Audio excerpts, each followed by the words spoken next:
There is someone in your life right now who has hurt you more than once, and you already know who it is.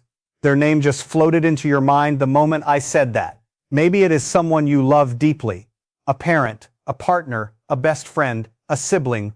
Maybe it is someone you work with, someone you have been trying to help for years. And here is what I want you to sit with for a moment. You already knew they would hurt you again before they did it. Somewhere in the quiet part of your gut, you felt it coming. You saw the signs. You recognized the pattern. And you helped them anyway. You showed up anyway. You gave again anyway. And then it happened again, and you were left standing in that familiar place, that hollow, exhausted, confused place, wondering how you got here one more time. That is not weakness. That is not stupidity. And it is not even naivety. Not entirely. What it is something far more complicated, and far more human, and far more worth understanding than anyone has probably ever taken the time to explain to you. So today, that is exactly what we are going to do. My name is your companion for the next little while, and I want you to think of this conversation as something you did not know you needed until right now. Because what I am about to share with you is not a lecture. It is not a self-help checklist. It is not a list of 10 things to do differently. It is an honest, loving, sometimes uncomfortable look at who you are, why you function the way you do, and what has been happening beneath the surface of all that giving, all that helping, all that endless, bone-deep compassion that you carry around like both a gift and a burden. Let us start with something that psychology has known for a long time, but almost nobody talks about plainly. Empaths do not just feel other people's pain, they feel responsible for it. That is the distinction that changes everything. Most people hear the word empath and think it means someone who is very sensitive, someone who cries at movies, someone who is kind and in tune with how others feel. And yes, that is part of it. But what actually defines the experience of being a deeply empathetic person is not just the feeling, it is the automatic, almost involuntary sense that when someone around you is suffering, it is somehow your job to fix it. Your nervous system does not just register their pain and file it away. It registers their pain and immediately begins scanning for what you can do about it. It is like having an internal alarm system that goes off every time someone near you is hurting, and the only way to turn off the alarm is to help. That internal alarm, that compulsive pull toward relief, is at the heart of everything we are going to talk about today. Now think about the person who keeps hurting you. Think about how the cycle usually goes. They do something that wounds you. They pull away, they lash out, they take advantage of your generosity, they dismiss your feelings, they repeat a behavior they promised to stop. And for a brief moment, maybe a few hours or a few days, you feel the sting of it. You feel angry or sad or empty. You tell yourself, this time is different. This time you are done. This time you are protecting yourself. And then, almost inevitably, something shifts. Maybe they come back around looking lost. Maybe you hear something that makes you think about what they have been through. Maybe they are not even asking for help, but you can feel that they need it. And just like that, the alarm goes off again, and your whole body starts moving toward them before your mind has even had a chance to vote. People who have never experienced this look at it from the outside and say things like, "Why do you keep letting them do this to you?" And that question, while probably well-meaning, misses the entire point. Because it is not about letting, it is not a passive decision. For an empath, helping someone who is hurting is not really a choice in the conventional sense. It is more like breathing. It is more like a reflex, and trying to stop it without understanding it first is like trying to stop blinking by just deciding not to blink. So where does this come from?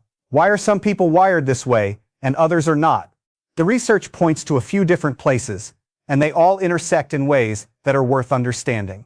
The first is something called high mirror neuron sensitivity.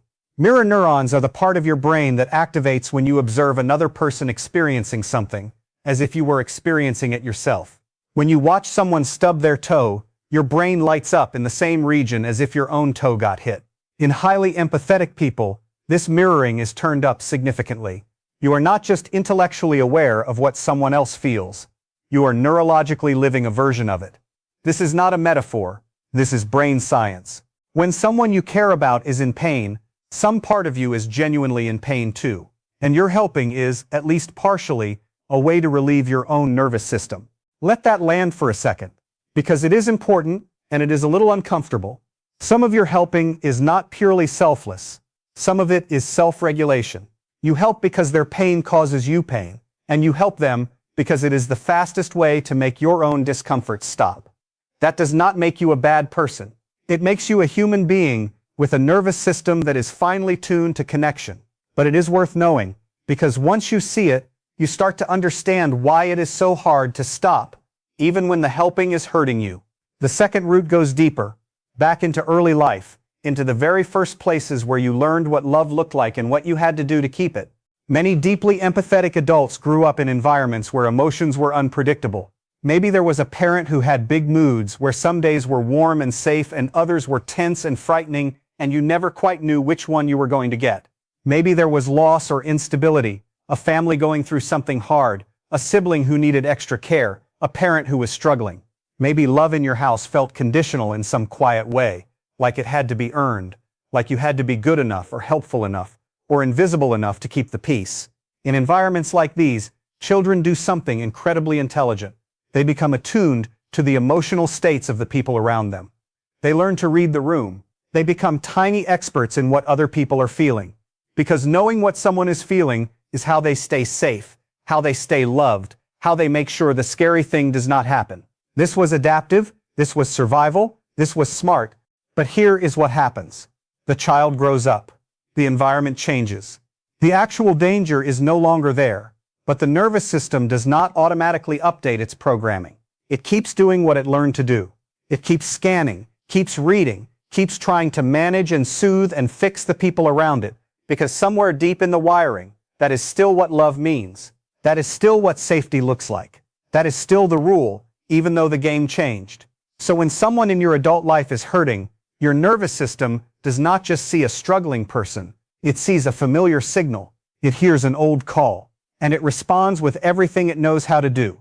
This is why the people who take most from you are often the ones who remind you, in some subtle emotional way, of the person or situation that first taught you to be this way. They do not have to look like them. They do not have to behave exactly like them. But there is something in the dynamic, something in the push and pull, something in the way their need calls out to your capacity that feels strangely like home, even when home was not always safe, even when home was the place you most needed to protect yourself from. And here is the truth that is hard to say and harder to hear. Sometimes we do not return to these people despite the hurt. Sometimes we return because of it, not consciously, not because we enjoy pain, but because familiar pain is navigable. You know the terrain of it. You know how to survive it. The nervous system sometimes prefers a known suffering over an unknown peace, because at least you understand the rules of the thing you have always known. Psychologists call this repetition compulsion, the unconscious drive to repeat unresolved relational patterns in hopes of finally getting a different outcome. You go back because somewhere beneath thought, you believe that this time, if you just love them well enough, if you just help in exactly the right way, if you can finally crack the code of this person, something old will be healed. The wound that was never addressed will finally close. The love that was conditional will finally become unconditional. And you will finally know in your body and not just your mind that you are enough. That is the real reason empaths keep helping people who hurt them. Not because they are weak, not because they do not know better, but because they are still, on some level, trying to win a game that ended decades ago. Now, I want to pause here and say something to you directly. I want to say it the way someone who genuinely cares about you would say it, which means I am not going to soften it too much, but I am also not going to say it coldly. You cannot heal an old wound by reopening it in the same shape. You cannot earn the love that was withheld from you in childhood by giving infinitely to someone who cannot or will not give it back. The version of you that learned to help in order to survive was doing the only thing available. That version of you was brilliant and brave and did what needed to be done. But you are not that child anymore. And the person in front of you now is not the person who first hurt you. And you helping them endlessly at the cost of yourself is not healing the past. It is replaying it. That is not who you deserve to be. That is not the full expression of the extraordinary capacity for love that you carry. Let us talk about something else for a moment, something that does not get named often enough. The identity that forms around being the helper. For many empathetic people, at some point in their life, being the one who helps, the one who understands, the one who shows up, became not just something they did, but something they were. It became core to how they understood themselves. If someone in their life was struggling, they were there. If someone needed a shoulder, they had one to offer. If someone needed saving, they were the one reaching out the hand. And the world responded to this. People appreciated it. People needed them. People sometimes loved them specifically and most intensely when they were being needed. So over time, a quiet and unexamined belief formed. I am lovable because I am useful. I am worthy of being here because I make things easier for others. My value is located in my giving. And when that is the story you have been living, stopping the giving feels like more than just drawing a boundary. It feels like erasing yourself. It feels like stepping out of the only role that ever made you feel secure. It feels somehow like if you stop being this available, this endlessly compassionate, this reliably there for everyone else, then who even are you? What is left? What do people stay for? This is the grief that nobody talks about when they tell empaths to set better limits. The grief of potentially losing the identity that has kept you safe. The grief of not knowing yet who you are when you are not carrying everyone else's weight. And here is what I want you to know about that grief. It is real. It is valid. It does not mean you should not set those limits. It means you should set them and then let yourself grieve and then slowly, carefully, courageously begin to discover who you are when you are not defined by what you give to others. I promise you there is someone magnificent in there. I promise the self that exists underneath all that helping is not empty. It is actually the truest and most whole version of you, the one that does not have to earn its place, the one that is allowed to receive as well as give, the one that is allowed to say this is hurting me and mean it and act on it. There is also something important to name about the particular kind of person who tends to take from empaths. And I want to be careful here, because I am not talking about vilifying anyone. I am not interested in simple narratives where someone is purely a predator and someone else is purely a victim. Human beings are complicated, and most of the people who have taken advantage of your generosity are also hurting people, are also carrying wounds, are also doing the best they know how with the tools they have. That is true, and it is also true that certain people, often people with their own unresolved trauma, people who have learned to get their needs met through manipulation or helplessness or inconsistency, people who oscillate between charming vulnerability and careless disregard, are particularly magnetic to the empath's nervous system. Because your system was built to respond to distress signals, and these people send distress signals constantly, sometimes genuinely, sometimes strategically, sometimes both at once, and every time they do, your alarm goes off and you move toward them. This is not your fault, but it is your pattern, and patterns once seen clearly can be interrupted. The interruption is not about becoming cold. I cannot say this firmly enough. The answer to being too open is not to close yourself off. The answer to giving too much is not to stop caring. The world needs your caring. You need your caring. It is part of the most beautiful thing about you. The answer is discernment. The answer is learning to distinguish between people who are struggling and reaching toward growth and people who are struggling and pulling others down with them. The answer is learning that you can feel compassion for someone without making their healing your responsibility. The answer is understanding that empathy without boundaries is not virtue. It is self-abandonment wearing the costume of love. Real love, the kind you are capable of and the kind you deserve, includes the truth. It includes limits. It includes the willingness to say I care about you deeply and I cannot keep doing this. Those two things together at the same time without one canceling out the other. Let me tell you something that changed how I think about this. There is a concept in psychology sometimes called the rescuer's paradox. When you constantly rescue someone from the consequences of their behavior, you are not actually helping them. You are helping them stay exactly where they are. Every time you absorb someone else's chaos, cover for their inconsistency, make their life easier by making yours harder, you are unknowingly removing the friction that might have prompted them to change. Your bottomless compassion, as loving as its intention is, sometimes becomes the very thing that keeps the person you love stuck, and keeps you stuck alongside them. This is not a reason to feel guilty for all the times you helped. It is a reason to reconsider what help actually means going forward. True help sometimes looks like showing up with a warm meal. And true help sometimes looks like not answering the phone at 11 o'clock when you already know how this conversation ends. Both are acts of love. The second one just requires a different kind of courage.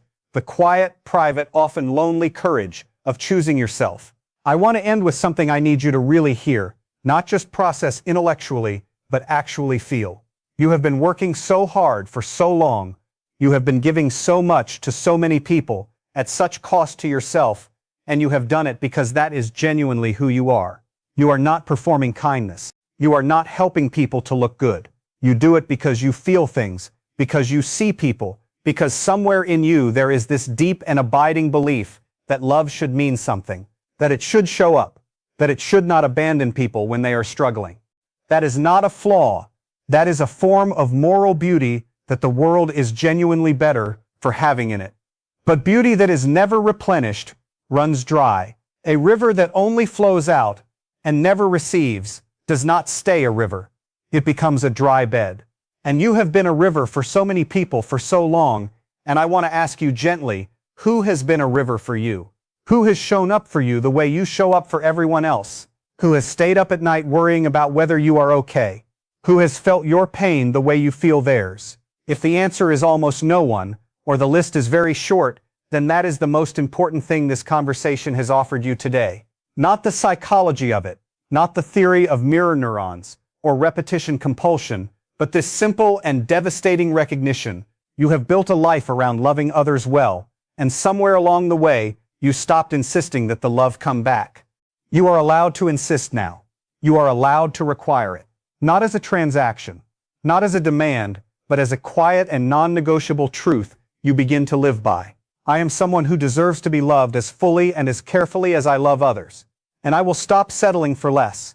Not out of anger, not out of bitterness, but because I finally understand my own worth. The people who are meant to be in your life will not be frightened by that. They will rise to meet it.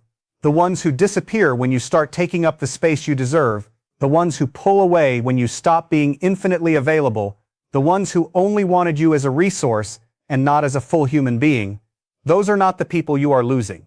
Those are the people you are finally seeing clearly, and the space they leave behind, that strange and uncomfortable and grief-tinged space, that is where your real life begins. The one where you are not just the person everyone else comes to, the one where you are also someone who is held, someone who is seen, someone who receives, someone who has learned, at last, that the depth of your empathy is not something to be consumed, it is something to be cherished, and you deserve to be surrounded by people who know the difference. Carry that with you today, not as a task, not as a resolution, but as a question you begin to live inside of. What would my life look like if I believed, truly believed, that I am worth receiving the love I give? Start there. Everything else follows.